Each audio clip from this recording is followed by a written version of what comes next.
I like to share the story of my friend Jonathan, who went into Wegmans. Let's keep it local. Went into Wegmans to buy flowers for his husband. And the cashier said to him, "Oh, those are so beautiful. Are they for your wife?"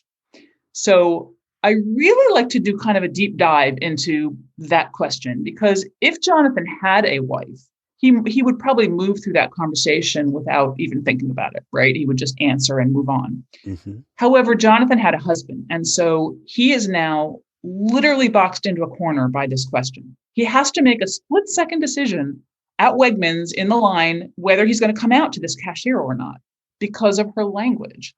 So he's got three options, right? He can basically lie and say, "Yes, sir, for my wife," and move on. Or he can deflect and say, "Oops, I think you dropped my tomato."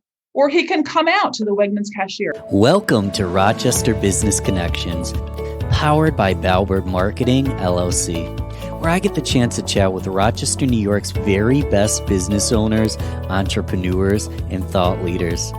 I am your host, Ben Albert. Don't forget to subscribe, and remember, we don't do advertisements. My fee for this show is simple. If you gain value from the episode, personally share with a friend and explain your favorite part. Let's get started. I'm here with Jeannie Gainsburg. Jeannie, how are we doing today? I'm doing great. Thank you so much for inviting me onto your show. I'm pumped. I'm here to learn. At the end of the day, you are the owner of Savvy Ally Action, award-winning LGBTQ plus advocate, author of The Savvy Ally, and you run a ton of workshops. We talked offline. You're all about actionable steps. You're all about how-tos. I do want to get started with, what exactly is an ally, so we can define that, and then we can move into the real good stuff. So tell me about your business and what an ally is. Oh, that's the good stuff. But my assumption, and listen to Jeannie's answer. If you're not on board with this conversation, you can turn it off right now. We're okay with that. Tell us a little bit about what you do. Sure. Yeah. Well, let me answer your question first, because I think that's a great way to start. What is an ally? Sure. An ally is a person who's not a part of a marginalized community, but is, wants to stand up and take action in order to create equality for that group, support that group of people. And so when we think about an ally to the LGBTQ plus communities, we tend to think of the folks who are straight and cisgender or not transgender. So the folks who are not part of the LGBTQ plus communities. But I really like to define that word broadly, because I think everyone can be an ally to groups of folks. So, if you're listening in today and you're like, "Well, I'm actually part of the LGBTQ plus community, so I'll just sit back," and, no, you've got stuff you can learn too. And there's folks that you can advocate for. If you're a lesbian, for example, you can advocate and support the trans community. If you're a white trans man, for example, you can support trans women of color who are marginalized and victimized in much different ways. So I do like to look at the word ally broadly, and I think that just incorporates everybody. We all have something we can offer to other marginalized community members. Second question was about my business. Is that right? Yeah. So what I do, or tell us about. So you've got a business, you've got a book, workshops. I'm going to want to get into tips, because I'm all about actionable steps, because I want to make a difference. Knowledge is one thing, but it kind of becomes infotainment if you don't put it into action. But let's start with your business and what you do there. Maybe your workshops, anything like that. Sure. Yeah. My workshops are all focused on how to be effective allies to the LGBTQ plus communities, how to create inclusive spaces, and they are 100% action. One of the things I noticed when I looked out into the world to see if I even wanted to write a book was, does this book exist already? Because this is the book that I wanted when I first started. I started knowing absolutely nothing about the LGBTQ plus community. I just knew that, I wanted to be involved, and I wanted this was a civil rights fight that was important to me. But I knew nothing. And I literally was the person who had to raise my hand in the first workshop and ask what at the time GLBT stood for. So that's where my knowledge base was. So I wanted a book like this. I wanted a book that told me, what to say, what not to say, how not to mess up, what are some actionable things I can do. And that book didn't exist. So after 15 years working at our local LGBTQ plus center here in Rochester, which at the time was called the Gay Alliance when I first found them. I was able to write that book, and I looked out to see what was out there. And there are a lot of great books for allies. But what I found was that the vast majority of them, even if they advertised as a book about how to be an ally, they ended up being like 70 to 80% why to be an ally, with sort of these action pieces at the end. And I really wanted a book that was like, don't pick this book up if you don't want to be an ally. This is for folks who are on board already and want to find out those actionable items. And so my book is just all about how to take action. Absolutely. Absolutely. And again, I don't mean to get people to turn it off, but if you're not on board with being an ally, then there's so many books, there's so much resources. This could be a 25-hour long conversation. This could be a lifelong adventure, right? So just to give a little bit of background, to keep it brief on why, tell us your story, what led you into this role, and maybe some allies you've had along the way, just to kind of provide an example so people could understand why you do what you do. Okay. I didn't grow up with any LGBTQ plus people in my family or even in my environment. It actually, like I graduated from a big public high school in New Jersey, 1981, and probably had about maybe 600 students graduating along with me, and there wasn't a single out LGBTQ plus student. So that gives you an idea of basically how closeted folks were back then. I know things have improved somewhat, but I didn't, this wasn't sort of a community that I knew anything about, but always just sort of felt like this is a no-brainer. I don't understand why, this is even an issue. But I was not an ally. I would not have called myself an ally. I wasn't active. I wasn't doing anything. And a bunch of things started to come together in around 2003. First of all, marriage equality was in the news. And that was sort of one of the first things that I could latch onto and say, like, oh, there's something I actually can, fight for and promote, because I was so ignorant that I didn't even know what I could bring to this civil rights fight. So that was one thing that I latched onto. Another thing that was happening around that time, I have two children who at the time were both of them kind of just starting into school. And I was really surprised at the stuff my son was coming home telling me that the kids were teasing each other about, like especially the boys. Sure. And I'm like, really? We're still there? Like, I thought we'd be in a better place that wouldn't be happening. So that shocked me. And then the final kind of like really aha, everything came together moment was that my husband had given me a book for my 40th birthday on the women's suffragette movement. And I was reading this book and doing that thing that I do when I read history, which is like putting myself back in that time period and thinking like, how would I have behaved if I had lived back then? And I was completely convincing myself that I would have been marching right alongside all those amazing women. And I suddenly realized like that I was being very hypocritical, that, I've felt strongly about this issue for my whole life and I hadn't done anything about it. So the next morning, I literally looked up the word gay in the phone book. Remember the phone book? I don't know. You look kind of young. You might not remember the phone. Looked up gay. I had the yellow pages and the white pages. I didn't quite understand it totally. How does this work? It's great to start a fire with. Yeah. Well, that's about where we're at now. But at the time, it was very useful. And I looked up gay and found the Gay Alliance, which was what the agency in Rochester was called at the time. And I called and asked if I could volunteer. And that 2003, that launched me into a 15-year career as an ally. And I ended up volunteering for 2 years. I was hired 2 years in as the education and outreach coordinator, eventually was promoted to education director, which put me in charge of crafting all of their workshops and training all of their speakers and writing all of their curriculum. And by the time I left there, I was able to write the book that I wanted when I started. Wow. And how long ago? This book's brand new, right? Did it just come out? In March 12th, if you can picture that. It was basically like day one of the pandemic shutdown. It was pretty horrible. I don't recommend launching your first book during the first day of a pandemic. It was disappointing to say the least. I wasn't able to ever do a book launch or anything like that. But yeah, so we're going on almost a year now. I've already got plans for the second edition. It's just, things are constantly changing, and I'm excited about updating everything. Yeah, the world's always changing, so a good update can be a good thing. And yeah, that stinks. It's hard to do a in-person book launch or anything like that if when you launch right at the start of a pandemic.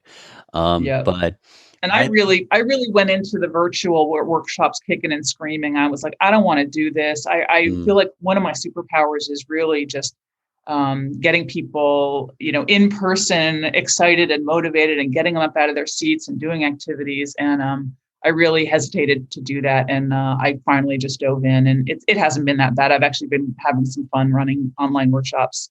And it lets me access folks. Like just yesterday, I did a training for a group out in LA, so it's like easy access to people all over. So it has that advantage. yeah, I don't blame you for not wanting to dive right into the virtual world. I'm not a huge fan of it. I've gotten to know how to operate my business completely virtually, but yeah, I mean, things change, time change, we pivot, especially if we truly want to help. And yeah, so you just came out with the book. Oh, yeah. So, how do people find the book? Like, I haven't read it yet, and I have a ton to learn. So, where do I find the book? It's on Amazon, probably the easiest. My website, Savvy Ally Action, also has links to purchase it on Amazon, and also through my publisher, Roman and Littlefield. And if you're in Monroe County, it's in the library, so you can actually access it for free. If you're not sure if it's worth the $16, it totally is, by the way. Really, like $16 for a lifetime of work in one book that's going to give you tips, tricks, stories, everything you need to really be a good ally is a good thing. Jeannie, I'd like to think I'm an optimist most of the time. There's a lot that's not perfect in the world, but I genuinely believe that in most cases, it's as good as it's ever been. And I think that it's getting better. We just need to stay conscious of the fact that it's getting better every single day, right? So if you're someone like me and probably a lot of the listeners, you're socially liberal, you're open minded, but you don't really know how to be an ally. And if you were to talk to Jeannie, she'd probably tell you that you're laying dormant and maybe not being an ally.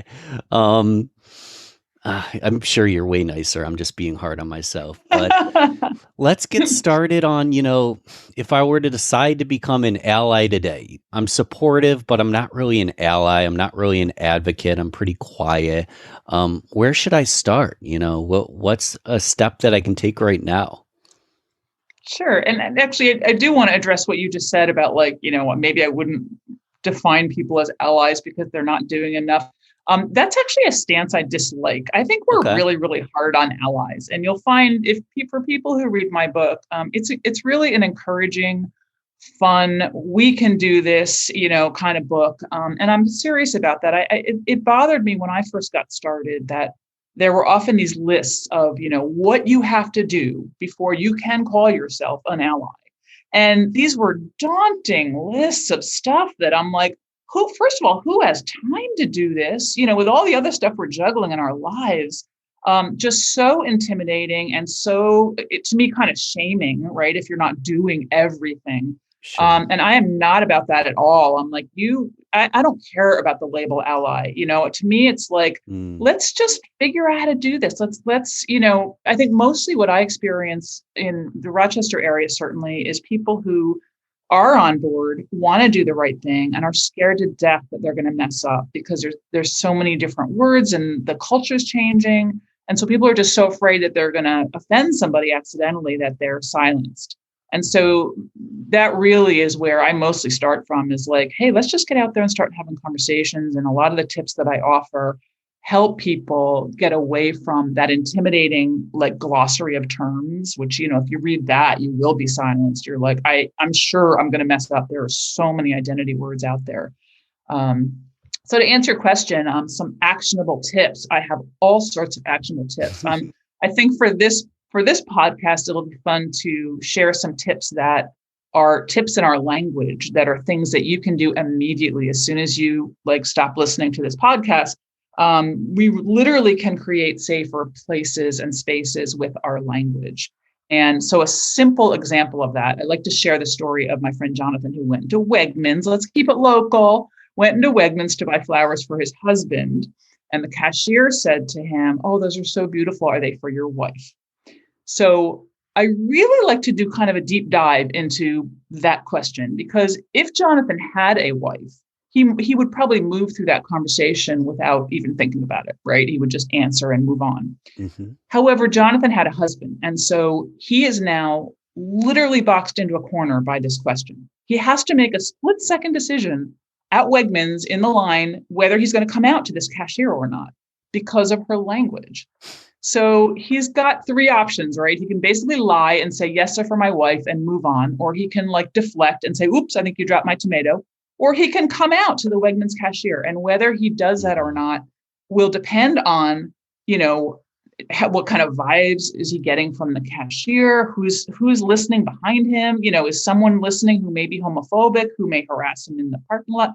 Maybe some people in his life know and others don't. Should he be telling the cashier before, maybe potentially his grandparents know? I mean, there's all sorts of things that run through his mind.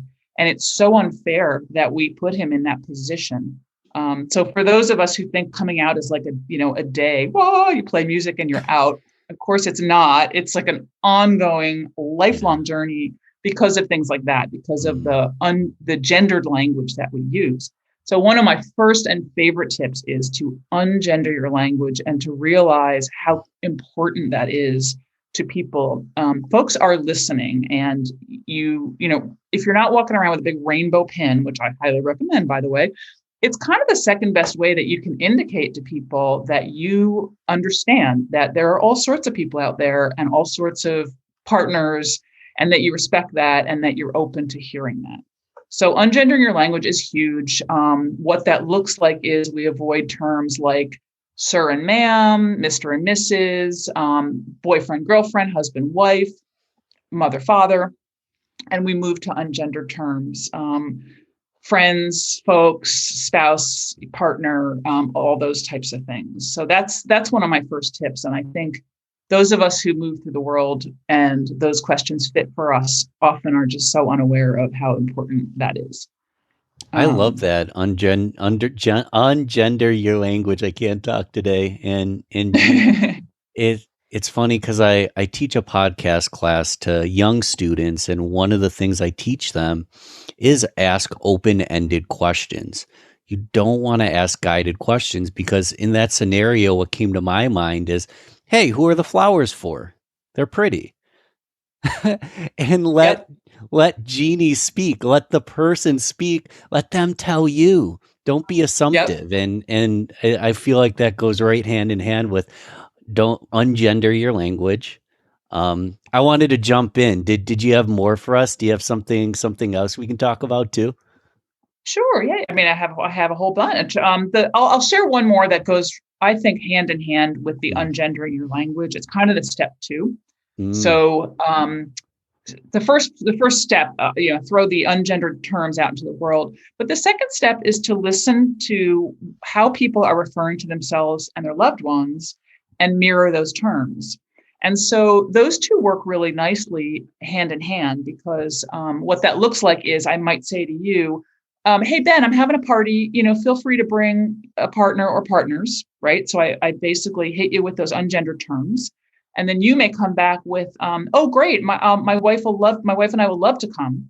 Now you've given me, I don't know if you have a wife, I'm just using you as an example, but you've given me information now about how to be respectful to you, right? So rather than go back to that ungendered term, previously chosen, beautifully chosen ungendered term, now I have information about how to be respectful to Ben.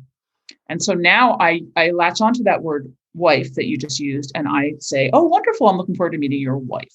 So those two really go hand in hand. If we don't know, we do the ungendered term. Once we do know, we mirror those terms to be respectful to people. And that, to me, is a way that we can really get away from that intimidating glossary of terms, because we're learning as we go. We're going to hear someone's identity, or we're going to hear how they refer to their partner, and we're going to use those terms, and then we can also learn as we go, because people define different identities. They may use the same identity term, but define it in different ways. So we don't want to just be memorizing these lists of terms. So I really like those two. I think they go hand in hand, and they really kind of work even beyond the LGBTQ plus communities. That mirroring of terms, let's listen to how people refer to themselves, and use those in all sorts of communities and cultures. This is good stuff. So mirror their terms, learn as you go. It seems like, yeah, we're always learning, right? And if someone's not open-minded to treat someone with respect, I mean that's a deep-seated issue. That's an internal issue, because what's coming to mind for me is just respect, like using someone's pronouns, mirroring their terms. It's just a sign of respect. Is it that simple? And it is. It really is. I mean, you're reminding me of, like, one of the points I make is, like, if you've got a coworker whose name is, William, and he's like, "Hey, please call me Will." Like, you're not going to be a jerk and call the guy William, right? You just got information about how to be respectful to this guy. And most everyone understands that, but somehow when it comes to, mirroring a pronoun or, something else that's sort of LGBTQ plus related, it seems ridiculous somehow. Like, people they're not able to sort of switch it and see, oh yeah, this is that simple. Someone's telling me to use this name and this pronoun now. I should use that. yeah. And we're all human. I made the mistake in the class I teach. I used the wrong pronoun, and I'm like sweating, and I felt terrible about it. And I think everyone can relate to circumstances like that. Let's hear it from you. Has there been any challenges or situations in your life where it was a humbling experience? You realized that you didn't know as much as you thought, and you basically learned from it. It was a learning experience for you. Yeah. Constantly. I mean, one of the things that I say as far as being an ally in my book is it's an ongoing journey of messing up. It literally is. Like, if you're worried you're going to mess up, we all are. I do it. Everyone does it. To me, you've got to dive in, mess up, make an appropriate apology, forgive yourself, figure out how to get it right the next time, and then move on. And then you're going to mess up again. And so it's like, that's how it is. So I do also want to talk about how to mess up appropriately, because I think your reaction is so common that, like, you're so upset. Sometimes we over apologize and actually make the situation worse. So just a little bit about that. I always say, Please. If you do mess up, to apologize as if you bumped into someone on the street. So, you wouldn't want, if you bump into someone on the street, you're not going to walk by and ignore them, because that's rude, but you're also not going to sob on their shoes and, "Oh my gosh, I'm so sorry." Right. When we do that, the over apology, which is what I think people tend to do, all of a sudden the attention is on us, and we are into these ridiculous situations where the person who we just misgendered is now trying to make us feel better. We're like, wait, how did that happen? Right? This is not how it should be. So you want to just make an apology, an "I'm sorry" or "excuse me," and move on. You want to forgive yourself. Easier said than done. I know personally I'm very, very forgiving of other people and very hard on myself when I make the mistake. And then we want to put in the work together right the next time. And I definitely share some tips in my book on how to remember to use the correct name or pronoun, little tips that have worked for me and other folks in the community. So that's just some information on messing up. I mess up all the time. I mean, people absolutely think that, I don't. I was at Starbucks the other day, and I asked for, I was trying to thank a worker who worked there has been so kind to my mother, who has dementia. So my mother walks into Starbucks and she often can't remember, like how to pay. And the staff is so fantastic. So anyway, I was trying to refer to the manager, and I said, "A young man with red hair," and the person was like, we don't have anyone here, with that. And then she finally said, "Oh, this person uses they. They're non-binary." So I had said "man" and I was using "he." And I was like, "You wrote the book, Jeannie, really?" And you just, so I went in there, and again, we of course we're going to do that. We're going to move through the world. We're going to see people. We're going to, categorize, because that's what we do to make sense of the world. And then we're going to use most likely a gendered pronoun, which is exactly what I did. So of course I had to make an apology. I felt very bad, of course, because I'm like, you do this really, Jeannie? And then since then I've made a huge effort to make sure that I use them, they and them, when I refer to that person. So this stuff Right. happens to everybody. It does happen to everyone, Jeannie, and I genuinely believe that intentions are huge. There's the actions, but if it's coming from a good place, you're obviously well intentioned. It was obviously an accident, so it's easy to give a genuine apology. Just coming from a good place, having good intentions. I'm wondering because your book clearly is a great how-to guide. It's the book that you wrote because it didn't exist. You wanted a book that addressed those things. I'm wondering what led us there, and what I mean by that is, let's say I'm still in the why phase, and I've messed up before, and people are like, educate yourself. And I'm like, I don't know where to start. What other books, podcasts, mentors, how can I dive into the curriculum and educate myself a little bit better? And then your book would serve as my how to guide. But what are some recommendations you have for us?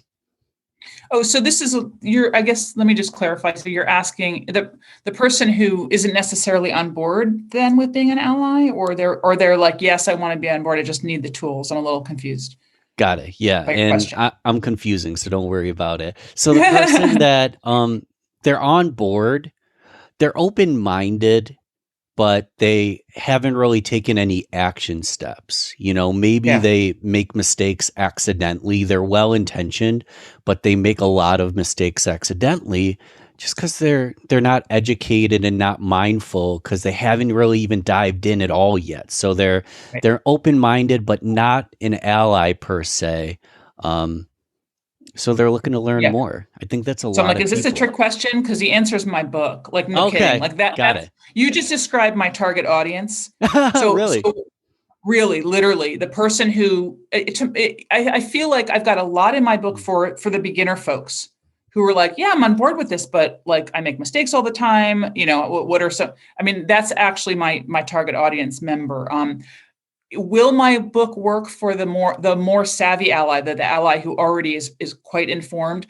It will, but in different ways. So I actually wrote my book with kind of two layers. One is for that person, Mm, right? That person kind of needs to know a little bit more, maybe a little bit about why it's important. I mean, I talk specifically about why things are important, like sharing your pronouns, even if they're obvious.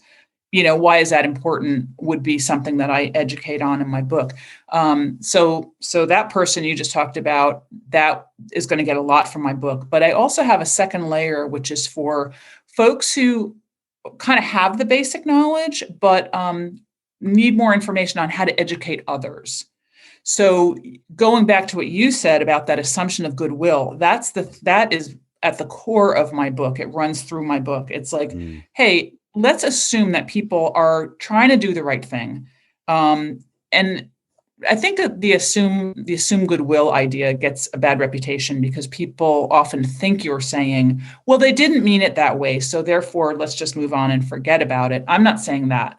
Assume goodwill, to me, it doesn't take the place of the conversation, it sets the tone for the conversation. So mm. yeah, we do need to also talk to this person about, like, hey, there's a better word to use there. Let me share, or let me share a little bit about how I learned, or why this word is offensive to me. But you're going to do it with that assumption that that person didn't mean to be offensive. So that's, to me, an educational tool that I include in my book. So through my book, I talk about, here's the knowledge, here are the skills that you need, and then here's how to help others figure this stuff out. So I does that, love I it. don't know if that kind of answers your question. It does. It does. I guess the second part to the question is, um, where did you learn this stuff? Was it genuinely from experience, or is there other mentors, authors, podcasters in the field that, let's say I wanted to binge? Where do you get your information from? Yeah. So originally, for literally, I got 15 years of information from the Alliance. from my work there. I just, slowly started learning and started crafting my own workshops. And, if I had to name one mentor, it would be Scott Fearing, who I dedicated my book to, who is the one who really taught me that assumption of goodwill and how critical that is as we move to educate other folks. He was the executive director at the Alliance for many, many years, and also a very good friend of mine. And so I'd say initially, moving into writing the book, everything I learned was through working with community members. I had a speakers bureau that included about 50 LGBTQ plus folks who shared their stories. And so just talking with them and creating curriculum, and I was just in the middle of it all. Now, of course, now that I'm not at that agency anymore, that agency unfortunately has closed its doors. I now am on my own. And so your question is a really good one, is like, how do I keep, as a straight cisgender ally, right? How do I keep fresh with this stuff? Because it's constantly changing. I do a lot of things. So I do a lot of reading on my own, a lot of YouTube watching. I've got sort of I call them kind of my savvy team of folks within the community who I'm very, very close to, who I'm always bouncing things off them. One of the things that I do is create a monthly 3-minute fun little video. And I'm always bouncing that off these folks to see, like, is this language quite right? So I learn a lot from them. And then the other thing that's really keeping me up to speed is the workshops that I do. One of the things that I do when I'm done with a workshop is I say, I hope this is the beginning of a conversation, not the end. Please email me if you have any ongoing questions. And that helps them, obviously, but it also helps me because people bring up these amazing questions. If I don't know the answer to them, I'm going hunting. And then that's just more stuff for me. That's stuff that I'm learning. That's stuff I'm taking notes for my second edition, right?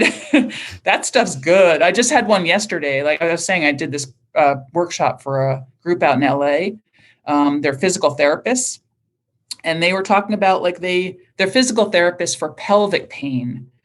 So they get really intimate with their patients, if you know what I mean. And so what they have right now, they're trying to create more inclusive forms, and they were doing a great job with their language, but they literally had these two images of typical male and typical female genitalia. And they were asking their patients to kind of circle where the pain or discomfort is. And they were like, this is really not inclusive for an intersex person. And I'm like, you're right. Literally, what do we do for someone who's intersex, whose genitalia is not typical? Or not all intersex people have genitalia that's not typical, but many do. And how are we going to make that person feel comfortable and welcome when they walk in and they're not seeing their body represented on that form? And I'm like, that's a great question. So this morning I was doing research looking into that. So that kind of stuff keeps me really fresh. Yeah. Wow. So ask great questions, always do your research. Everything's always changing. There's so much value and let's say I'm higher level and I want to get involved. What communities virtually even, or in Rochester, whether I want to volunteer, take a workshop, what's available? Where should I go? Yeah. Unfortunately, we're at a place right now where that's an awkward question because we used to have this amazing center called the Gay Alliance, which became the Out Alliance, which closed its doors last summer. So that was our local, everything place. And so without that, as far as where do I go for workshops, I only know of two places. One is me. And one is a group called the Safe Zone Initiative, which was an organization that started from the folks who were part of the education team over at the Alliance. So they're mostly focusing on creating safe zones, and I'm focusing more on allyship and actionable ally tips and things like that. So we're trying not to step on each other's toes, but those are two organizations locally that are doing workshops. But as far as where to get involved. Physically, I think that we're going to see what that looks like because, we're looking at Rock Pride coming up. Are we even going to be able to have an in-person Rock Pride this year is a question. Last year was the, only year that I know of that it didn't happen, of course, because of the pandemic. But some group I think is going to take that on, and there's an amazing opportunity for allies to volunteer to throw just a fantastic pride for the LGBTQ plus communities and allies. But there's other like big national organizations like the Trevor Project, which focuses on LGBTQ plus youth and health and suicide prevention. And there's I think it's called the Trans Helpline or the Trans Helpline, I think, or Trans Hotline, run 100% by trans folks, mostly volunteer. If you're not trans, you probably couldn't volunteer there, but you could certainly support the work they're doing, which is so critical and life-changing. The suicide rates among the trans communities is really shocking. Yeah, it's sad. And I should be taking notes, but I know this is recorded. So if you're listening, guys, go back 2 minutes, write down these organizations, get involved. And one thing I recommend, and I know personally, everything we do really does have a ripple effect. So, I mean, tell me if you disagree. I feel like a great way to get involved is just to be present and start making changes within you and your own life today, because the ripple, the interactions you'll have with people, the positive you'll push out and provide the world. That's a way to get involved. That's something that we all should be doing every single day, in my opinion. And scroll back 2 minutes and write down these organizations if you want to take that second step. But yeah, it's the little things that really add up, right, Jeannie? Yeah, we've also got, again, I'm just sort of thinking locally. We've also got the amazing Image Out, which is the LGBTQ plus film festival in Rochester, Cool. which happens in October, which is super fun and also just a great way to just hear different stories and learn about different people and meet people just standing in line, for the movies. Again, last year that didn't happen because of the pandemic, but I suspect this year by October it will. And that's a great opportunity to just get out there in Rochester and support a great local organization. That film festival is wonderful. I love it. And while we're on Rochester, I wanna keep the conversation lighthearted and just talk about, obviously you're an advocate who's always working to bettering our community, but you take breaks, right? What do you do for fun? Like, what are you doing on the weekend when you're just relaxing? You're gonna go out in the town, Western New York. What's Jeannie like on her off hours?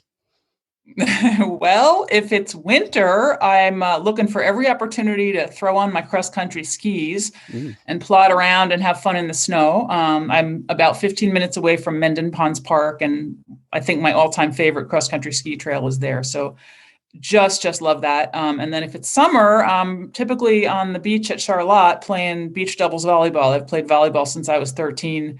And with the exception of this pandemic, I have never been away from volleyball for so long as I have now.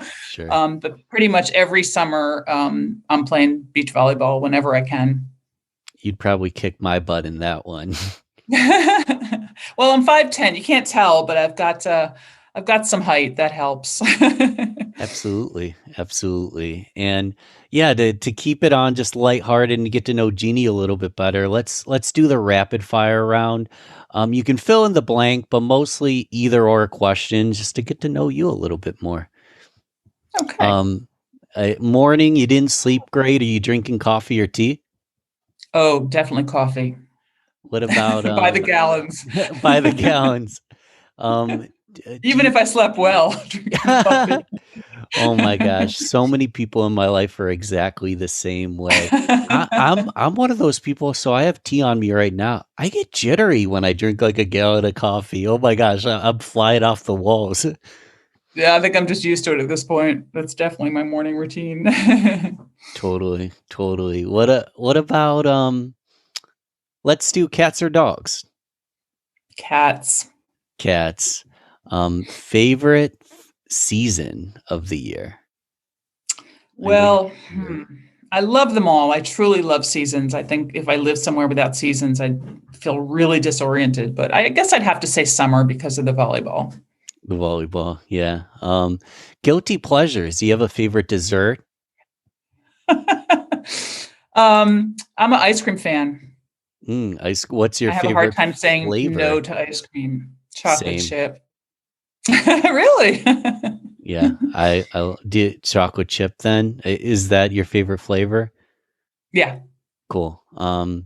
What about, I'm trying to think of new questions. I have a lot of these I ask all the time. Like one I ask all the time is Android or iOS. Do you have a preference? What do you use? I still got the flip phone. Oh, wow. Can you It's a believe it? Samsung. Yeah. Yeah, I'm fighting the power. Fight the power. I literally just I sound so old and crotchety, but I sure. hate what cell phones are doing to our society in general. Like I can't stand it when I see two people out to dinner and their noses are in their phones and they're just scrolling away.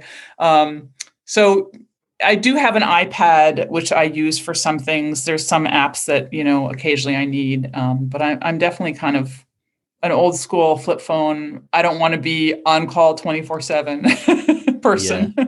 I envy you a little bit. And I'm joking. I feel judged, but not really, because at the end of the day, I realize psychologically the things that my phone does to me. Like I'm checking it all the time. I'm up till like Yeah. 3, 4 in the the other day I was up till 4 in the morning looking up domain names. Domain as if they wouldn't be available at 8 a.m. I was up Yeah. all night. I don't want to become that, Ben. I don't I don't want to be that person. I agree. That's another side effect that I think is really really horrible for people. Just not being able to shut that off and Mm. relax. Yeah. Yeah. And at the same time, tremendous tools, so much benefit. My business would not exist without technology.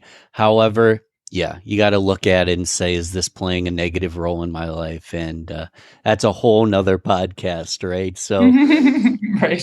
we already, I mean, I hope people are taking notes, but in case they weren't, action steps again to get involved. What's the website, LinkedIn, email? How should we reach out to you? Sure. So my There goes my website phone. is savvy. My Oh, phone was going my off. I website is apologize. Go that's ahead. okay.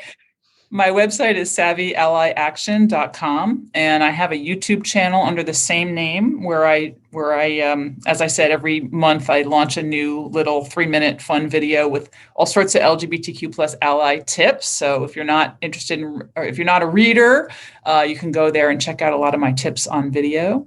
And yeah, what was the other? I'm actually not on Twitter. So Okay. Facebook, same Savvy Ally Action, same thing.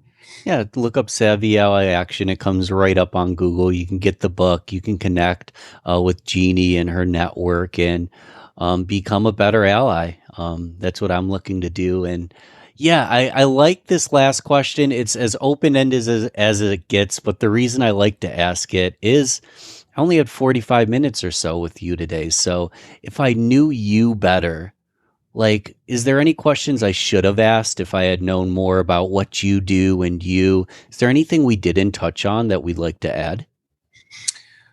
Well, I guess the question of what are your pronouns? We didn't really talk much about pronouns. Hmm. Again, this is related to my work, but when I think about a question that I hope will start being asked more often is, hey, these are my pronouns. What are yours? And I think that's so important. I touched on it a little bit when I said that it's important to share your pronouns, even if it's obvious. So I'm a person who moves through the world, and people assume that my pronouns are she, her, and hers, and they're right. But I still share my pronouns because I think normalizing that activity Mm, makes it so much easier for people whose pronouns aren't necessarily obvious. And it also just makes it, I mean, just think about how great it would be to move through a world where we knew automatically everyone's pronouns. We would never misgender people. We would just know right up front. We wouldn't have to even ask. So one of the ways that I usually start, interviews is by saying, I'm Jeannie. My pronouns are she, her, and hers. For those who are watching this, you can actually see I've got my pronouns on my right. on my Zoom here. So that's something I'm just, I like that question to be asked as well. I hear that because yeah, I've got your pronouns. Mine aren't listed, but I've got your pronouns in front of me. I've met you before, but yeah, I shouldn't be assumptive. A lot of people don't know you yet, so ask that question. I go by he. But, being just a young white male, I just sort of assume that, oh, everybody knows. Yeah, it sounds like we should be having these conversations. We should ask these questions, and we should provide information to really make the conversation cohesive and make our relationships good, right? Well, Absolutely. Yeah. well, cool. I'm a beginner. That's why I ask beginner questions because I know a lot of people are in the same spot. I learned a ton today. We're gonna have to talk more, but yeah, Jeannie, I really do appreciate you coming on the show. It's been a good time. I really appreciate being asked. Thanks so much. It was great meeting you. Same. Thanks for listening to Rochester Business Connections. Don't forget to share this, rate, and comment on your favorite platform. You can also email me, ben@balbertmarketing.com. Let's connect soon. Until then, keep thriving, everyone.